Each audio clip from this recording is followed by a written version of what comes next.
गोपियों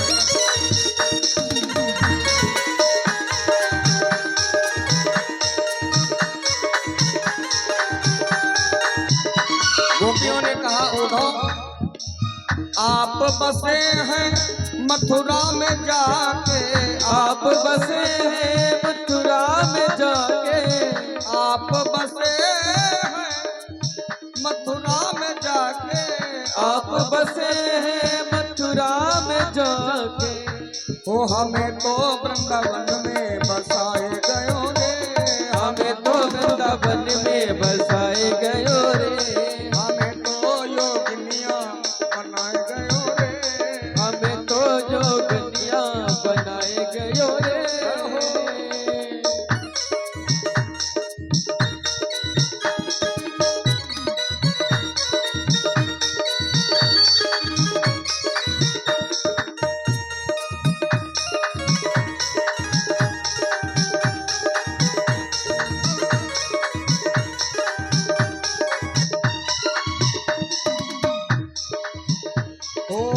आपके सर पर मोर मुकुट है, आपके सर पर मोर मुकुट है, आपके सर पर मोर मुकुट है, आपके सर पर मोर मुकुट है। हमारे सर जटा रखाए गयो रे, हमारे सर जटा रखाए गयो रे, हमें तो योगिनिया बनाए गयो रे, हमें तो जोगनिया बनाए गयो रे। वो छलिया नंद का छोरा, वो छलिया नंद का छोरा, हमें तो योगिनिया बनाए गयो रे, हमें तो जोगनिया बनाए गयो रे, हमें तो योगिनिया बनाए गयो।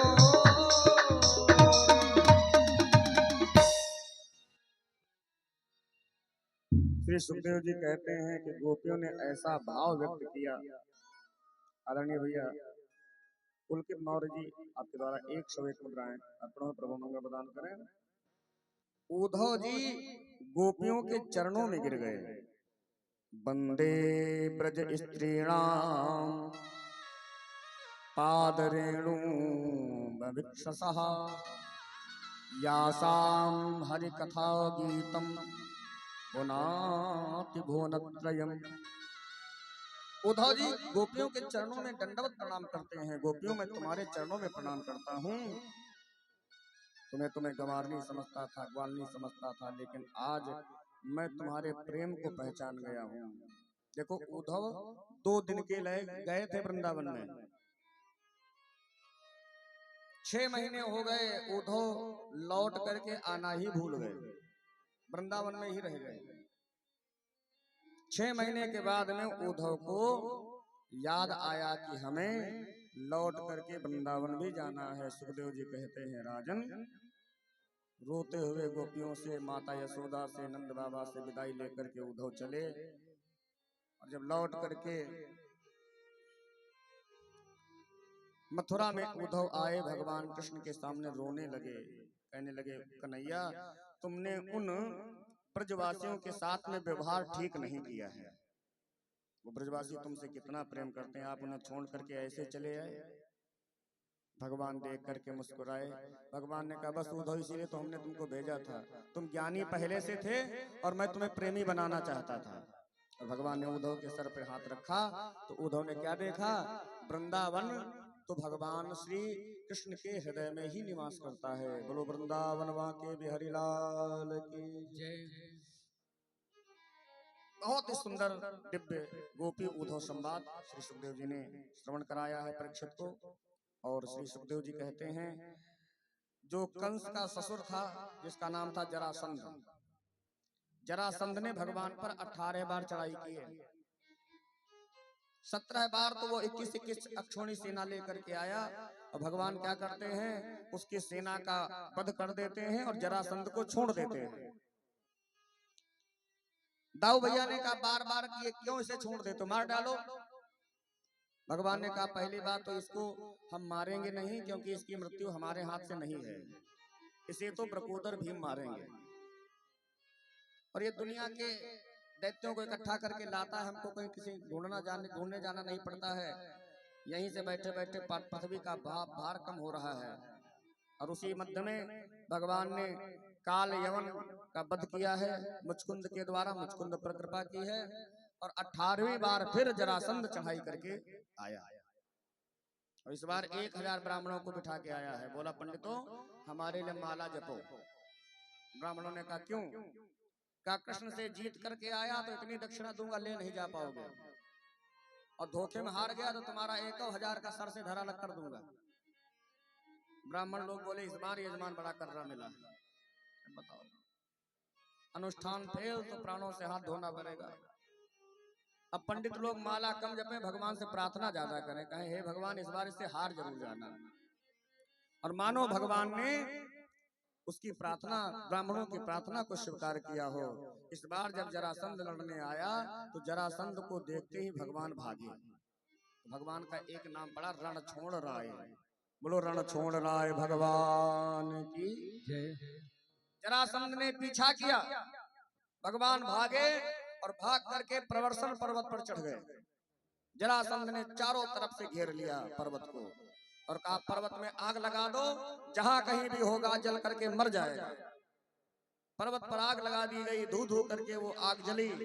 और भगवान उसी पर्वत से समुद्र में छलांग लगाते हैं। और समुद्र में छलांग लगा करके भगवान ने विश्वकर्मा के द्वारा अपनी 100 योजन लंबी 100 योजन चौड़ी द्वारिकापुरी का निर्माण कराया।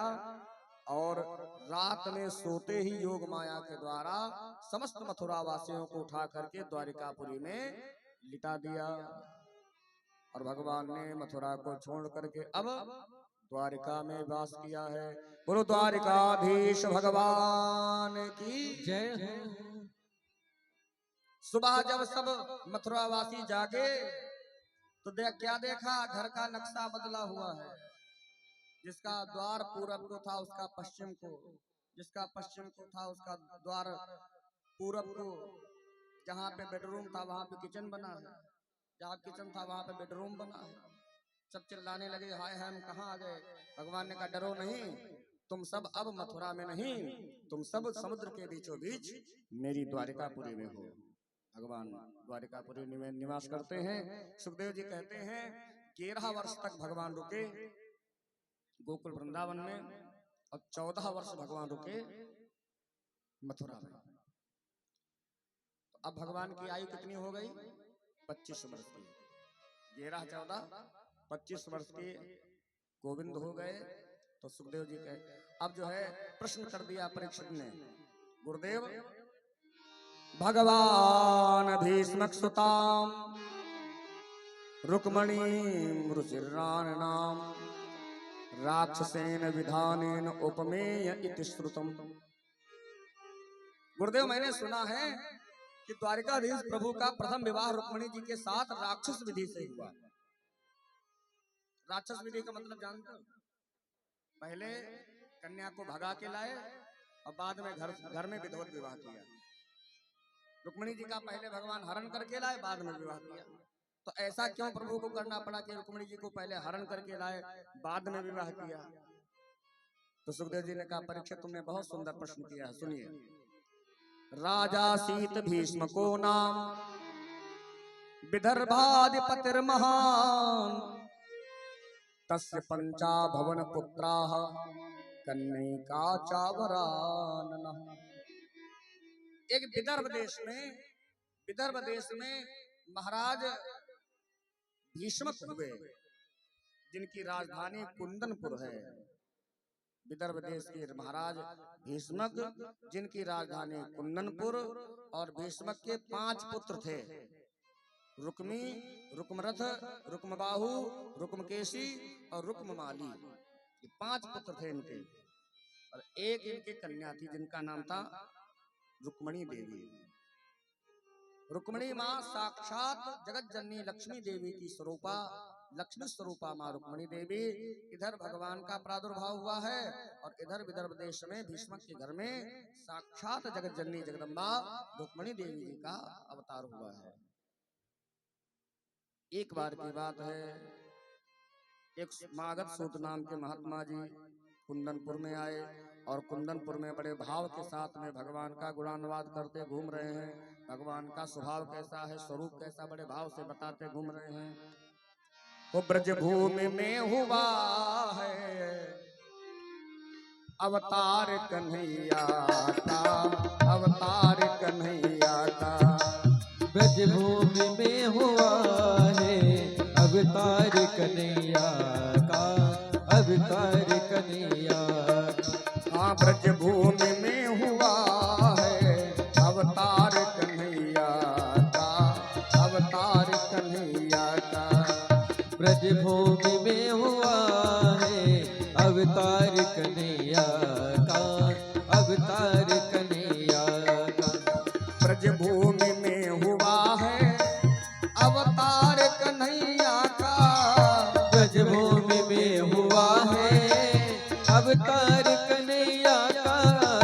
ब्रज भूमि में हुआ है अवतार कन्हैया का।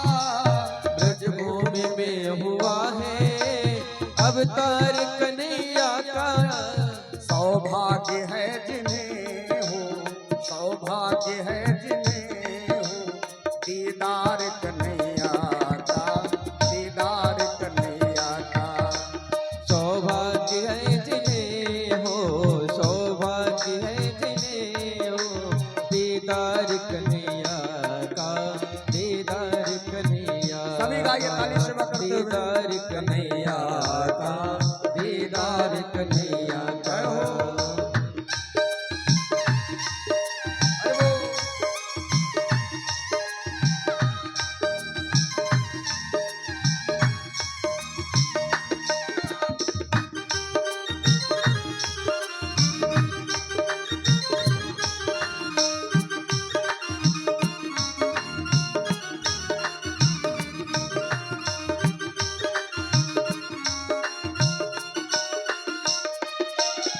नाहक है नेह नाते, झूठी है मोह माया।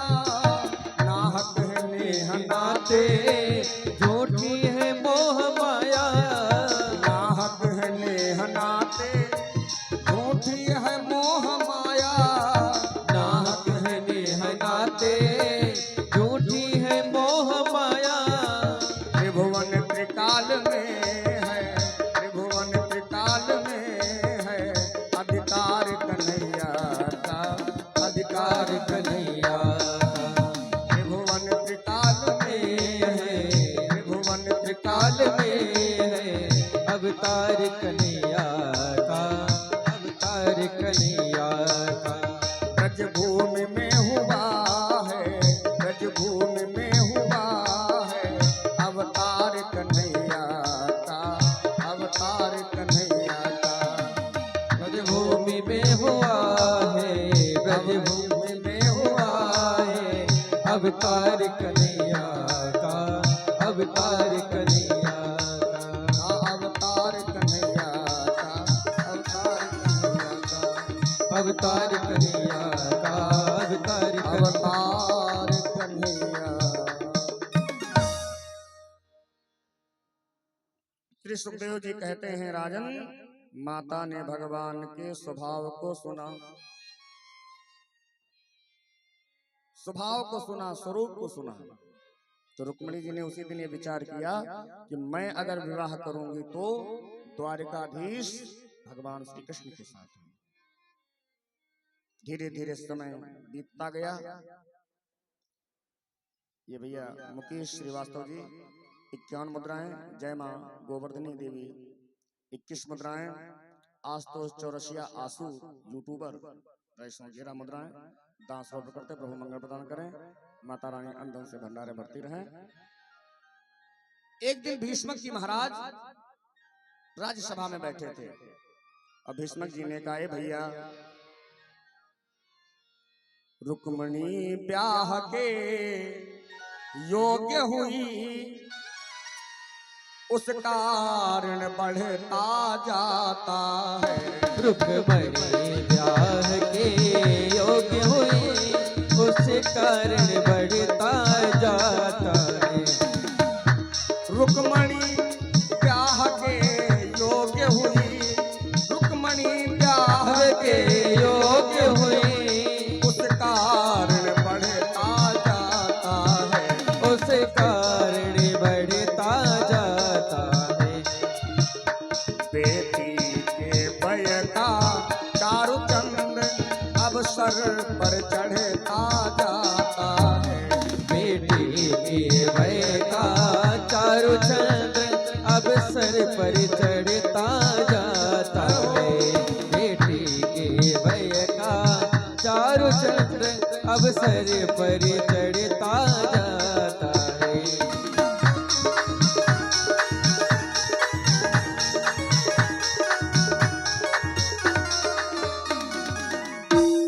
ए भाई, मेरी कन्या रुक्मणी विवाह के योग्य हो चुकी है। कोई सुंदर राजकुमार तुम्हारी निगाह में हो तो बताओ। अब किसी ने किसी राजकुमार का नाम लिया, किसी ने किसी राजकुमार का नाम लिया, किसी ने किसी का नाम लिया। रुक्मणी का जो सबसे बड़ा भाई है, जिसका नाम है रुक्मी, रुक्मी ने कहा पिताजी विवाह करना है तो मेरी बहन का शिशुपाल के साथ में करो, जो चेरी देश का राजा है। महाराज ने शिशुपाल का नाम सुना तो सुनकर के अनसुना कर दिया। लेकिन रुक्मणी का जो सबसे छोटा भैया है, जिसका नाम है रुक्ममाली, रुक्ममाली ने कहा पिताजी विवाह करना है तो सुनो।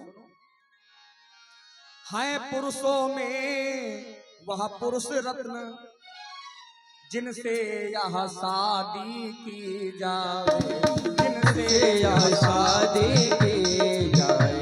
दिल दूल्हा वही कन्हैया है, दिल दूल्हा वही कन्हैया है, जिससे दामादी की जाए। दूल्हा वही कन्हैया है, जिनसे दामादी की जाए।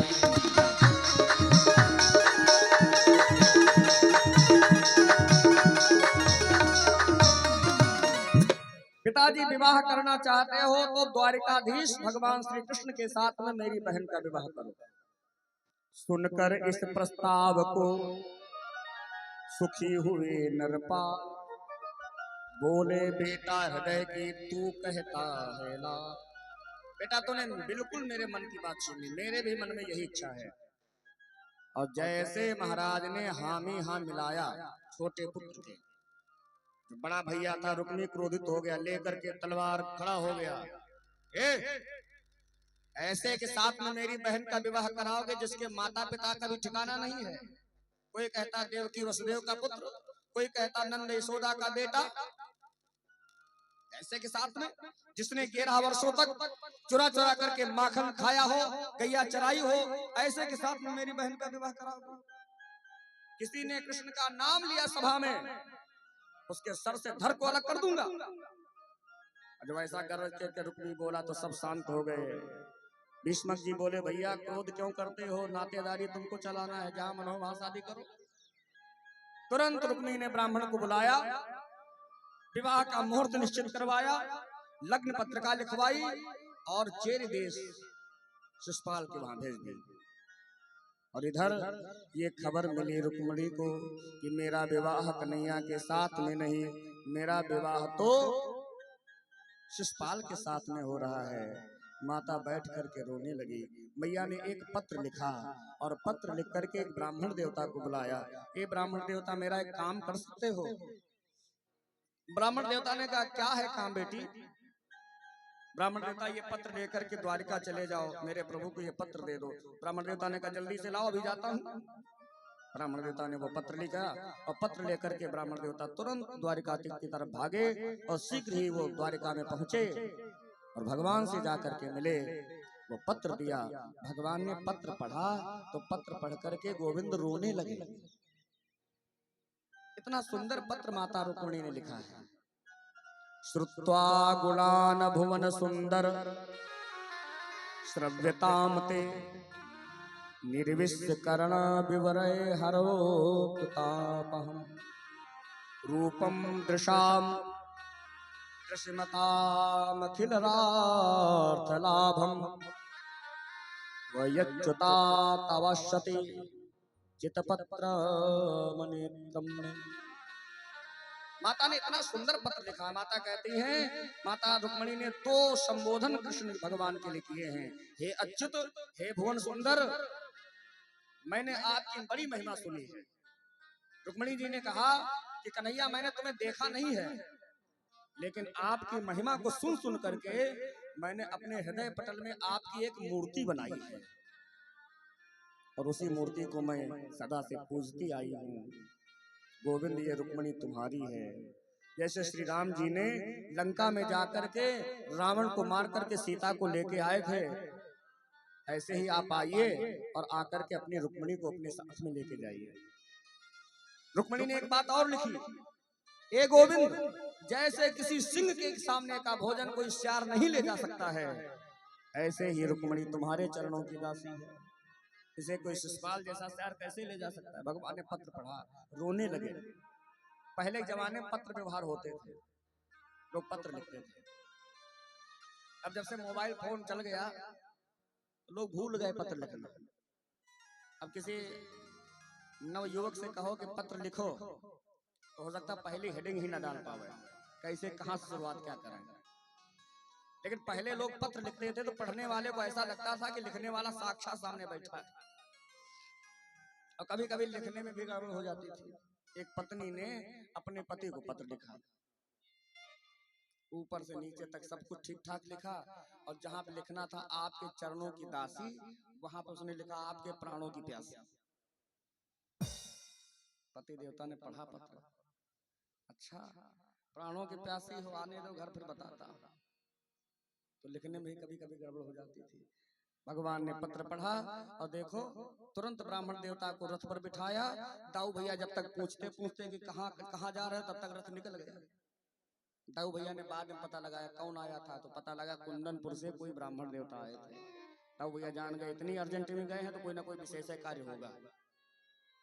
और इधर शिशुपाल भी बारात लेकर के आया, बड़े धूमधाम के साथ में, बड़े गाजे बाजे के साथ में बारात लाया है शिशुपाल। और रुक्मणी जी बैठी रो रही हैं, पता नहीं हमारे गोविंद आ पाएंगे कि नहीं आ पाएंगे। और तब तक पीछे से आकर के ब्राह्मण देवता ने कहा, बेटी रो नहीं, कन्हैया आ चुके हैं, माता प्रसन्न हुई हैं। अब देखो पहले राजकुमारी विवाह वाले दिन गौरी माता का पूजन करने जाती थी, रुक्मणी जी भी गौरी माता का पूजन करने चली अष्ट सखियों के साथ। रुक्मिणी को शंका है कोई किसी ने ऐसा ना हो कि गुप्तचरों को भेज दिया हो कृष्ण के पास, तो कृष्ण आ जाए रुक्मिणी का हरण कर ले। तो बहुत सी सेना साथ में रक्षा के लिए भेजी। अब सेना से घिरी हुई अष्ट सखियों के साथ में मां रुक्मिणी जा रही हैं पूजन करने के लिए। वो चलो हो सखी पूज आओ गौरी दरबार, चलो हो सखी